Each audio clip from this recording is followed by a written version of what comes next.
significant plays in the special teams game. Our kickoff coverage unit wasn't good enough. We turned the damn ball over. We gave up big plays in critical moments on defense. Can't have it.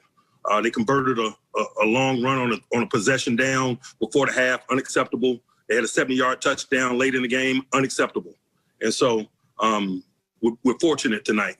It's good to proceed with the victory. I acknowledge that, but not a lot happened tonight to be proud of or to be excited about other than that. I love it. I love it. I mean, other than that, how was the play? Coach, that's real. Yes. A lot of time, oh my goodness, that was real. He's really angry. He's 11-0. A lot of time you coaches, Coach Mangini, you guys say things just to get us riled up in the locker room, but Coach Tomlin was really upset. Himself riled up. He got himself riled up. And he had reason to be. He had reason to be. That Steelers team struggled to beat a very depleted Ravens team yesterday. So, Coach, good morning. Eric Mangini with us right now. Coach, let's start with, are you surprised that it was so hard for Pittsburgh to walk away with a W in this one? Well, no, I'm not surprised by Mike's reaction. I'm not surprised by some of the difficulty that they faced with the Ravens. You get in a situation where you're as successful as they've been, and you're playing a team that's depleted. And you saw the Stephen Tuitt tweet talking about how it should be an easy win.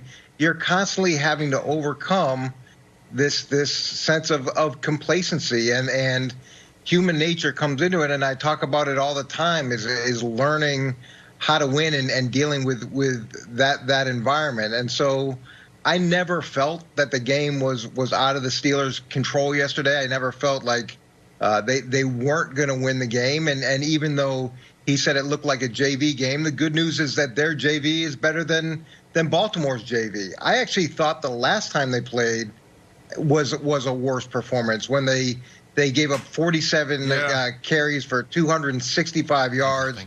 Is like 5.6 yards a carry, and they were either the first or second rush defense in the league.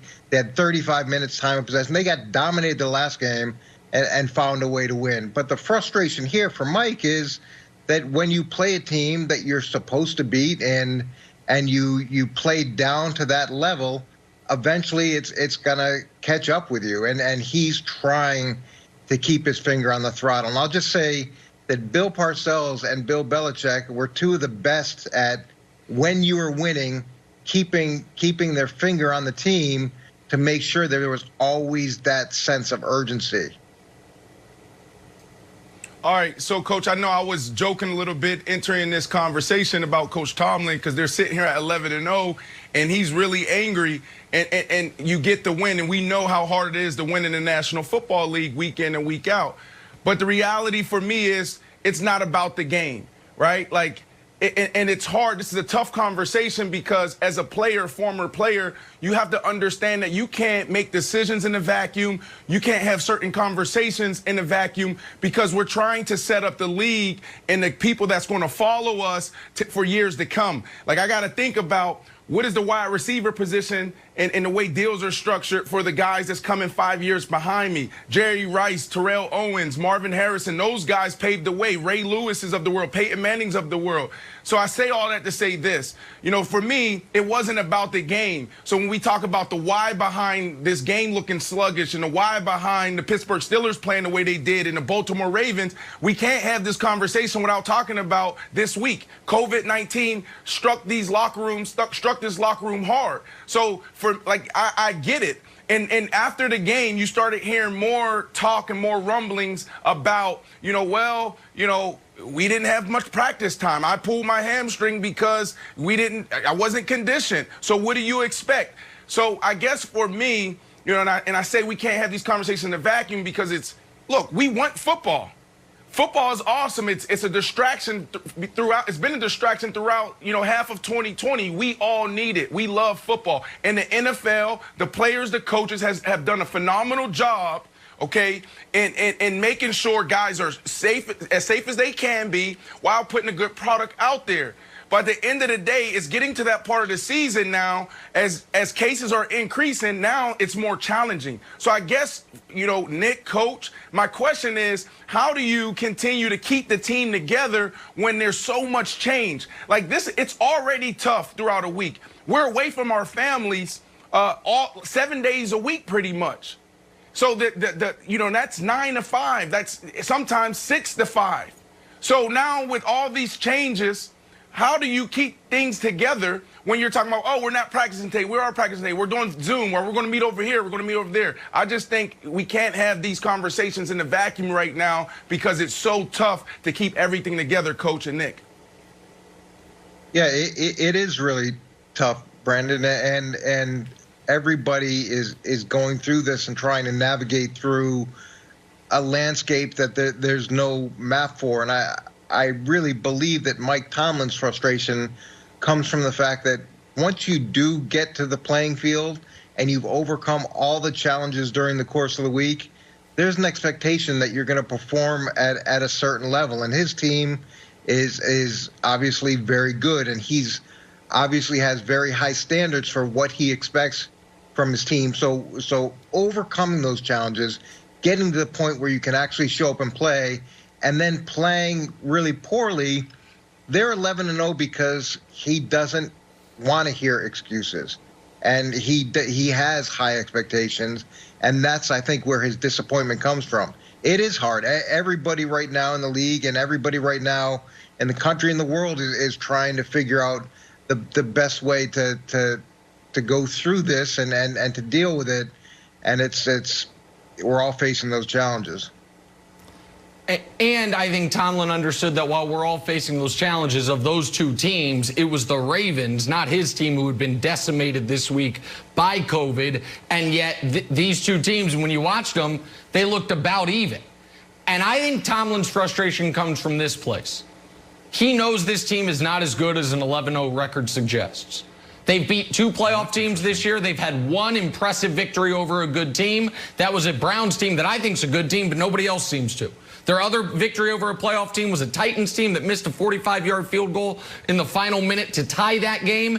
And he knows 4 of their next 5 games are against playoff teams. And I also think he knows this. This very well might be the first-round matchup in the playoffs. The Steelers are not going undefeated, Kevin Wildes. They're going to lose at least once in the final 5 weeks, if not twice. And if they are the 2 seed, Baltimore has a very soft schedule the rest of the way. If they steady themselves and get to the 7 spot, I think Baltimore goes into that potential third, you know, not even rematch, but their 3rd time against them, saying, game 1, Lamar had 4 turnovers, threw a pick 6, threw another pick that was almost returned for a touchdown. It then got punched in, and we lost by 4. Game 2, we were on our 2nd and then 3rd string quarterback. Game started with a fumble. Then there was a pick 6. We still were a 3rd and 6 stop away from getting the ball back down 5 with 2 minutes left. I think Baltimore thinks, give us a 3rd shot. Fully healthy with Lamar, we can beat these guys.